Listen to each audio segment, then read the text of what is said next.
Good day, everybody. My name is Coffee Break, and welcome back to the Coffee Cast Pro Cast Edition. And this will be game number 2 between igJim and MarineKing Prime. Looks like there was actually a pause at the beginning of that game. And oh wow, look at that little ellipses. Is that what that's supposed to be? I don't even know. On the top right-hand side, it is going to be igJim. He's going to be the red Protoss player in the 1 o'clock position of Derelict Watcher. On the bottom left-hand side, the winner of game number 1, it is the blue Terran MarineKing Prime, who really just, my gosh, I mean, there was like an 8 Marine with 1 Reaper left over from scouting early on, just pushed out across the map with that, was able to kill off a lot of probes. Jim was still just on a single gateway at that point in time, and 2 Stalkers, a Sentry, and a Mothership Core. No Photon Overcharge left because the Photon Overcharge was used to kill off a Reaper. That just didn't really go well for Jim, and in the end, MarineKing was able to win with a double medevac drop in the back of the base. I mean, there just wasn't anything on the field. So I'm curious if Jim's going to try to play... Well, really, I guess he could actually open up the same way he did last game. If he had had Photon Overcharge for that engagement, he would have been fine, I feel, for the first engagement with the 8 Marines and the Reaper. He wasted his Photon Overcharge just trying to kill off a couple of scouting Reapers that were being a little bit annoying. He already had 2 Stalkers on the field at that point. So I think that if he hadn't taken that damage, he would have been in a much better spot. I don't think that double medevac drop would have done nearly as much damage. And oh, MarineKing going for the 15cc down here, feeling pretty confident about that last game. Going to take a little bit of an economic risk of this game, and really it's kind of difficult for Protoss players to punish this unless you're like have a 1 gateway forge. I don't even know. That sounds disgusting even coming out of the even coming out of my mouth. I'm sorry I even said that in the first place. Derelict Watcher is going to be our map, and of course that is cross spawn only. There are only 2 spawn points. It's pretty big for a 2-player map. And third base, relatively easy, I would say, to defend. You can kind of force an engagement right here, which, I mean, anytime you can force where the engagement angle is going to be, it's kind of a nice situation. Taking the 4th may be a little bit more difficult because it's all the way down here. But you got to remember that this third base very susceptible to any sort of airplay. I mean, there's just a massive amount of dead space just north or in Jim's case, just south of it. And it looks like it is going to, once again, be the 1 gateway expand out of Jim. I think Colossus play is good on this map. Storm play a little bit more difficult just because how wide open. I mean, look at how wide open this map is. Look at this. Look at this. Whoop. And then you can come all the way up here. There's your other little wall piece, and there's one down here. So I think Colossus play on this map would favor Jim a little bit more than the Storm play. But I don't know. With a lot of charge lots, you could find it to be fairly effective to go out across the map with a large number of charge lots and try to force an engagement on a wide open area and get the surround with this charge lots. Especially if you can land force fields with storms in them, though that is really, really quite difficult to do, especially with somebody with a micro intensity. This, like I mentioned at the beginning of the last game, this is why I don't generally cast about 15-20 minutes after I wake up. Jim is actually going for a 3rd CC. Pardon me, MarineKing is going for a 3rd CC fairly quickly. We do have these 2 barracks down on the field right now, so I mean this is relatively safe. Again, with Jim going for that 1 gateway expand, there's really no way for him to punish something super greedy. Especially, I mean, he really can't punish this early 3rd command center quite yet. He does have the Robo coming down, the Forge coming down. This is kind of a Protoss 1-1-1 of their own, which is the gateway, the robotics, and the Forge. Is something we're seeing a little bit more of as time progresses. That Forge is probably just going to be used for the +1 armor. The robotics, I don't know. I've seen some weird like Zealot Immortal stuff in the early game versus Terran, but it's kind of iffy sometimes. In this case, I think it would actually be decent with the number. I mean, just considering the fact that MarineKing opened up with 3 CC. But I think more so it's just going to be fast Colossus tech. Observer is going to be coming out onto the field. He's going to be able to come over here, scout out what MarineKing is doing, and this time he is not going to see something absolutely perfectly standard like what I generally say. This time, if he gets here in time, he will see that this 3rd CC is on the field. Now, MarineKing probably just going to use this to macro, and then, 2-3 minutes from now, then he'll lift it off and take a 3rd base. But it's nice having that information. It's nice knowing, okay, my opponent, he is not going to be doing something super aggressive this game. So, maybe I lay down my 2nd Forge on my Twilight, get +2 upgrades really fast. Maybe I delay that robotics bay a little bit longer in favor of getting some different upgrade or a couple of extra gateways. So it's going to be good scouting information for Jim. The +1 weapons once again on the way for MarineKing. And I love that this build is really looking the same as last game, except it's just more of an economic focus. He's getting all the buildings pretty much in the same order. You know, he gets the 2 racks. He has the engineering bay. He's getting the factory after the 3rd racks. Observer's going to pop in here.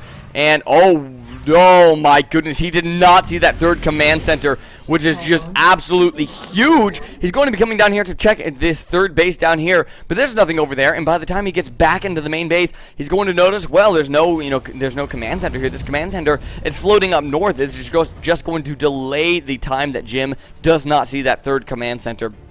So I think that, I mean, he's going to notice, yeah, there isn't a lot of production stuff on the field. In fact, he's even going to miss the timing of the starport.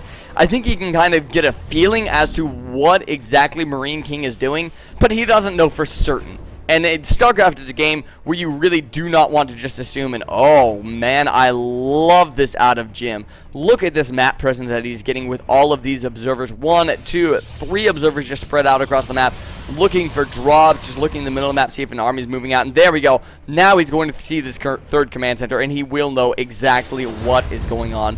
This, though, is a pretty big bio ball out in the middle of the map. This is going to be, I don't know, I mean, that's a pretty big bio ball for 9 minutes and 3 command centers, I'm going to say. I think he's going to be able to pick off this observer. No, not going to scan to kill that off. Just going straight on eco right now. I do not agree with this push out from Jim. His first Colossus, okay, no, it was just kind of a scout out. Okay, I thought he was actually going to be pushing out. It's just going to be a little bit of scout out, make sure there's nothing over here. And now he's going to be dropping a 3rd Nexus of his own. First Colossus is on the field. 2 sentries and a Colossus. I mean, it's pretty potent capability. He's soon going to have enough for 4 force fields, which is a pretty good amount to be able to, section off a small chunk of an army. This one Marine, he's going to stim up and be able to kill that off. He's going to, well, I think he knows that there's a 3rd base up here coming with the direction of that probe. But right, the Colossus with just 4 force fields, I mean, that's more than enough to be able to section off your opponent's army a little bit. That being said, I mean, MarineKing isn't going for a straight-on attack. He's going to be doing a double medevac drop, probably into this 3rd base, and with stim completed already, this is going to actually do a lot of damage. If he can delay the 3rd base a little bit longer, that would be such an incredible position. He only has 5 racks on the field right now. It's going to be adding in a few more, I feel, fairly shortly, as this 3rd base's economy does begin to kick in. The double medevacs going over into the 3rd base of Jim. When does Jim see this? Well, right a freaking bout now. Where's the reaction? The reaction was actually fairly slow there. Stimming up. Will he be able to get the Nexus? The Colossus incoming, but there's a fairly decent little split here out of MarineKing. It's going to be a close call, but the Nexus is canceled. Just a moment away from completion, and now there is absolutely no anti-air except for the tickle beams. And MarineKing, he's going to get out here almost completely unscathed. I think he lost 4 units in that engagement.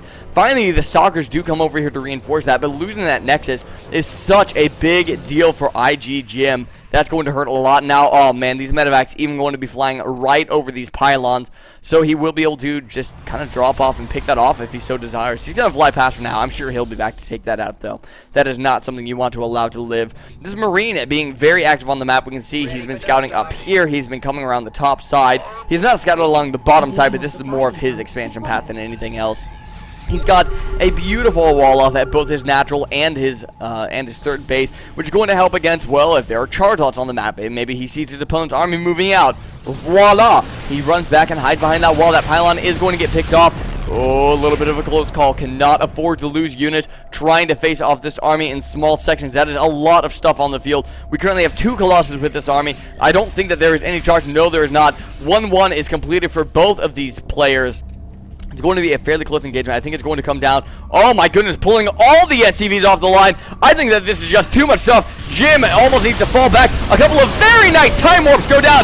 Forge field, absolutely beautiful, but the Zealots melting in the front line. Colossus firing in from the back. All the SCVs going down. If Jim can hold off this one engagement, but it's going to be kind of a close call. The Concave coming in, but there's just not enough left on the field for MarineKing. Going to be trying to press forward just a little bit more. Zealots being warped in, but again, without charge, going to be very difficult here. And I think MarineKing might be able to break this with the addition of the Vikings up in the air.